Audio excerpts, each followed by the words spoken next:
ಗುರು, ರಾಹು ಮತ್ತು ಕೇತುಗಳು ರಾಶಿ ಬದಲಾವಣೆ ಮಾಡಲಿವೆ. ಈ ಮಾಸದಲ್ಲಿ ಯಾವ ಗ್ರಹವೂ ವಕ್ರಿಯಾಗಿಲ್ಲ ಎಂಬುದು ಸಮಾಧಾನಕರವಾದ ಅಂಶ.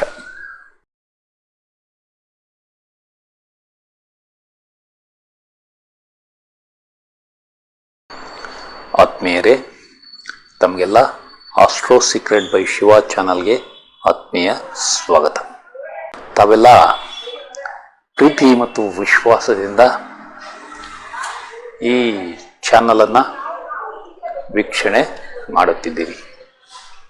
ಅದಕ್ಕಾಗಿ ತಮಗೆಲ್ಲ ತುಂಬು ಹೃದಯದ ವಂದನೆಗಳನ್ನ ಸಲ್ಲಿಸುತ್ತಿದ್ದೇನೆ. ನನ್ನ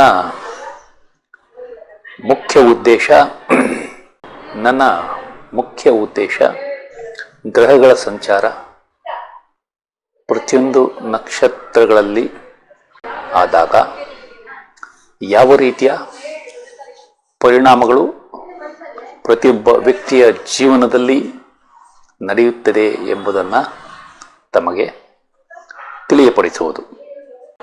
ಈ ವಿಷಯಗಳನ್ನು ತಾವು ಪಾಲಿಸಿ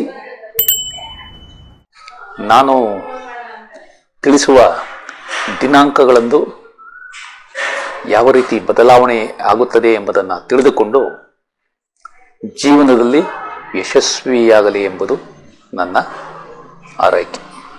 ಚಾನಲನ್ನು ತಾವು ಇಷ್ಟಪಟ್ಟರೆ ತಮ್ಮ ಬಂಧು ಮಿತ್ರರಿಗೆಲ್ಲ ಶೇರ್ ಮಾಡಿ, ಅವರೂ ಸಹ ಈ ಚಾನಲ್ಗೆ ಚಂದಾದಾರರಾಗಲು ಸಹಾಯ ಮಾಡಿ.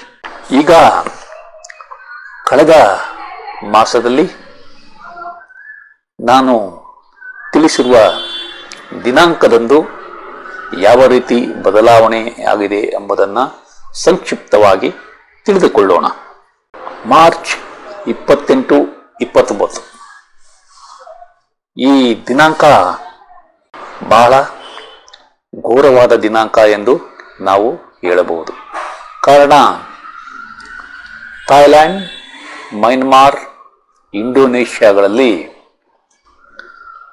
7.7ರಿಂದ 7.9 ತೀವ್ರತೆ ಇರುವ ಭೂಕಂಪನ ಸಂಭವಿಸಿ ಸಾವಿರಾರು ಜನರು ತಮ್ಮ ಪ್ರಾಣವನ್ನು ತ್ಯಜಿಸಿದ್ದಾರೆ.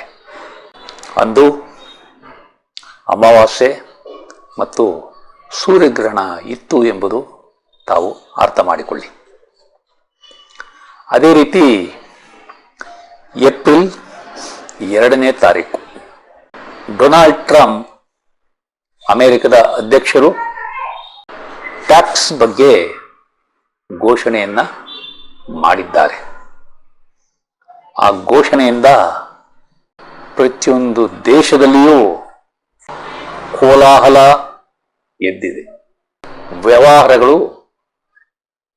ಬಹಳ ಏರುಪೇರು ಕಂಡಿವೆ.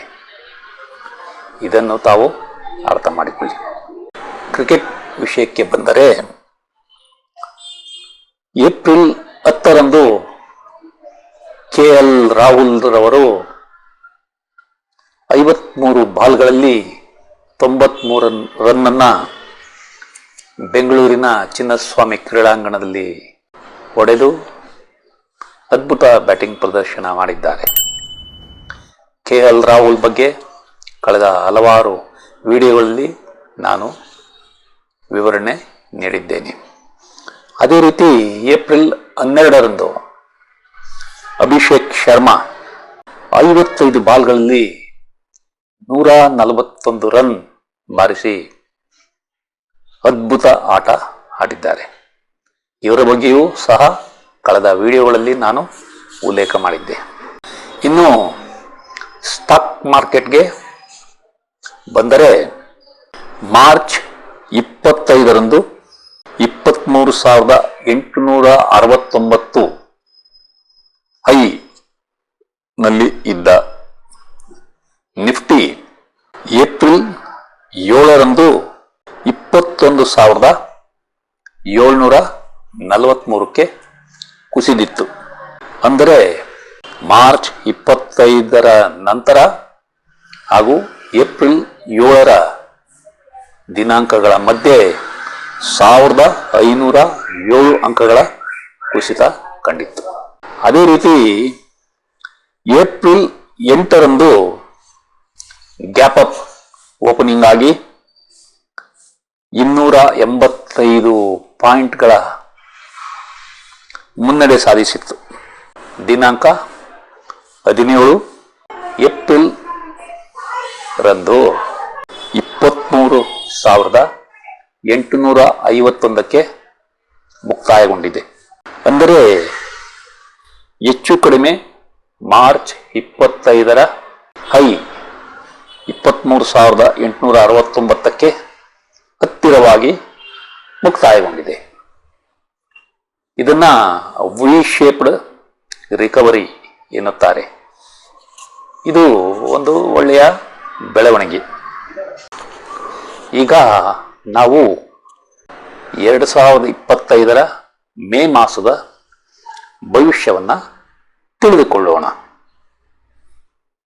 ಈ ಮಾಸದಲ್ಲಿ ಬದಲಾವಣೆ ತರುವ ದಿನಾಂಕಗಳು 7, 12, 15, 16, 20, 21, 24, 26 ಮತ್ತು 28. ಈ ದಿನಾಂಕಗಳಲ್ಲಿ 15 ಮತ್ತು 20 ಬಹಳ ಮುಖ್ಯವಾದವು. ಇವುಗಳನ್ನು ಒಂದೆಡೆ ತಾವು ಬರೆದಿಟ್ಟುಕೊಳ್ಳಿ. ಈ ಮಾಸದಲ್ಲಿ ಗುರು, ರಾಹು ಮತ್ತು ಕೇತುಗಳು ರಾಶಿ ಬದಲಾವಣೆ ಮಾಡಲಿವೆ. ರಾಹು ಮತ್ತು ಕೇತು ಗ್ರಹಗಳು ದಿನಾಂಕ 20 ಮೇ 2025ರ ಮಧ್ಯಾಹ್ನ 3:17 ಕುಂಭರಾಶಿಯನ್ನ ಪ್ರವೇಶ ಮಾಡಲಿವೆ. ಅದೇ ರೀತಿ ಗುರುಗ್ರಹ 14 ಮೇ 2025ರ ಮಧ್ಯರಾತ್ರಿ 1:56 ಮಿಥುನ ರಾಶಿಯನ್ನ ಪ್ರವೇಶ ಮಾಡಲಿದೆ. ಈ ರಾಶಿಗಳ ಬದಲಾವಣೆಯಿಂದ ಪ್ರತಿಯೊಬ್ಬ ವ್ಯಕ್ತಿಯ ವೃತ್ತಿ ಮತ್ತು ಸಂಬಂಧಗಳಲ್ಲಿ ಬದಲಾವಣೆ ಆಗುವುದು ಗ್ಯಾರಂಟಿ. ಇದನ್ನ ತಾವು ಅರ್ಥ ಮಾಡಿಕೊಳ್ಳಿ. ಈ ಮಾಸದಲ್ಲಿ ಯಾವ ಗ್ರಹವೂ ವಕ್ರಿಯಾಗಿಲ್ಲ ಎಂಬುದು ಸಮಾಧಾನಕರವಾದ ಅಂಶ.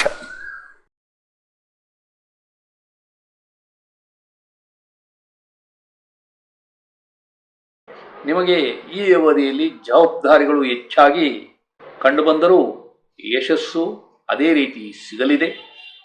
ನಿಮ್ಮ ಸಾರ್ವಜನಿಕ ಗೌರವ ಮತ್ತು ಖ್ಯಾತಿ ಚೆನ್ನಾಗಿರಲಿದೆ. ನೀವು ರಾಜಕೀಯದಲ್ಲಿದ್ದರೆ ಈ ಅವಧಿಯಲ್ಲಿ ಉತ್ತಮ ಯಶಸ್ಸನ್ನು ಕಾಣುತ್ತೀರಿ. ಈ ಅವಧಿಯಲ್ಲಿ ನಿಮಗೆ ಮದುವೆ ನಿಶ್ಚಯ ಆಗಬಹುದು. ನಿಮ್ಮ ಸಂಗಾತಿಯೊಂದಿಗೆ ಒಳ್ಳೆಯ ಸಂಬಂಧವನ್ನು ಹೊಂದುತ್ತೀರಿ. ನಿಮ್ಮ ವ್ಯವಹಾರದಲ್ಲಿ ಪಾಲುದಾರರ ಸಹಕಾರ ಚೆನ್ನಾಗಿರಲಿದೆ.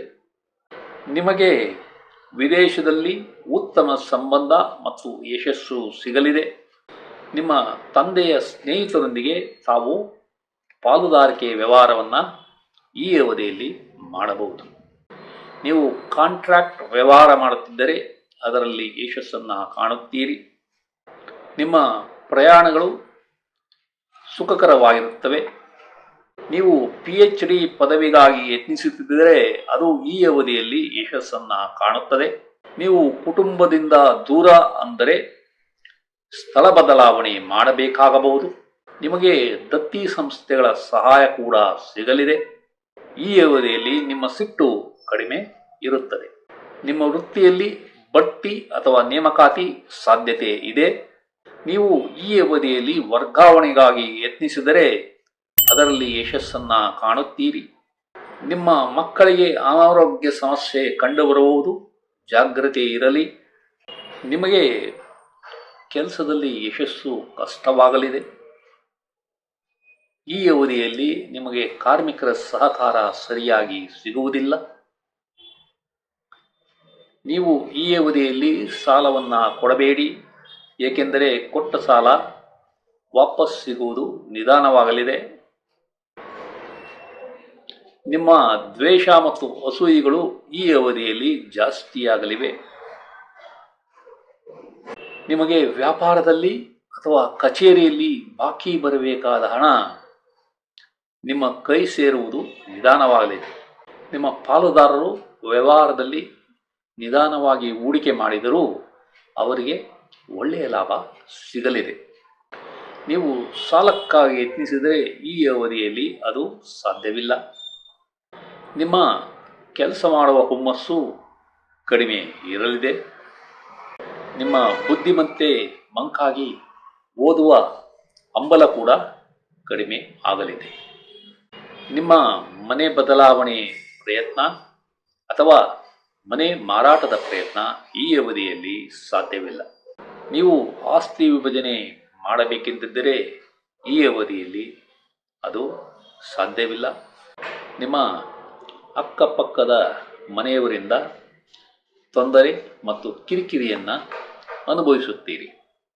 ನಿಮ್ಮ ವ್ಯಕ್ತಿತ್ವ ಮತ್ತು ಬುದ್ಧಿಶಕ್ತಿಗೆ ತೊಂದರೆ ಕಂಡುಬರಲಿದೆ.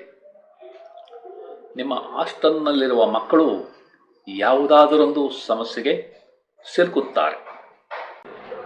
ನಿಮ್ಮ ಮನೆಯಲ್ಲಿ ಅಶಾಂತಿಯ ವಾತಾವರಣ ಕಂಡುಬರಲಿದೆ. ನೀವು ವಾಹನ, ಜಮೀನು ಅಥವಾ ತೋಟ ಖರೀದಿಗಾಗಿ ಯತ್ನಿಸಿದರೆ ಈ ಅವಧಿಯಲ್ಲಿ ಯಶಸ್ಸು ಸಿಗುವುದಿಲ್ಲ. ನೀವು ರಿಯಲ್ ಎಸ್ಟೇಟ್ ವ್ಯವಹಾರ ಮಾಡುತ್ತಿದ್ದರೆ ಈ ಅವಧಿಯಲ್ಲಿ ಯಶಸ್ಸು ಕಡಿಮೆ ಇರಲಿದೆ. ನೀವು ಕೃಷಿಕರಾಗಿದ್ದರೆ ನಿಮಗೆ ಲಾಭ ಕಡಿಮೆ ಸಿಗಲಿದೆ. ಈ ವಿಡಿಯೋವನ್ನು ಕೊನೆಯವರೆಗೂ ನೋಡಿದ ತಮಗೆಲ್ಲ ವಂದನೆಗಳು. ಈ ವಿಡಿಯೋದಲ್ಲಿರುವ ವಿಷಯಗಳು ತಮಗೆ ಇಷ್ಟವಾದರೆ ಈ ವಿಡಿಯೋವನ್ನು ತಮ್ಮ ಬಂಧು ಮಿತ್ರರಿಗೆಲ್ಲ ಶೇರ್ ಮಾಡಿ, ಅವರೂ ಸಹ ಈ ಚಾನಲ್ಗೆ ಸಬ್ಸ್ಕ್ರೈಬ್ ಆಗುವಂತೆ ಮಾಡಿ ಎಂದು ಕೋರುತ್ತಿದ್ದೇನೆ. ವಂದನೆಗಳು.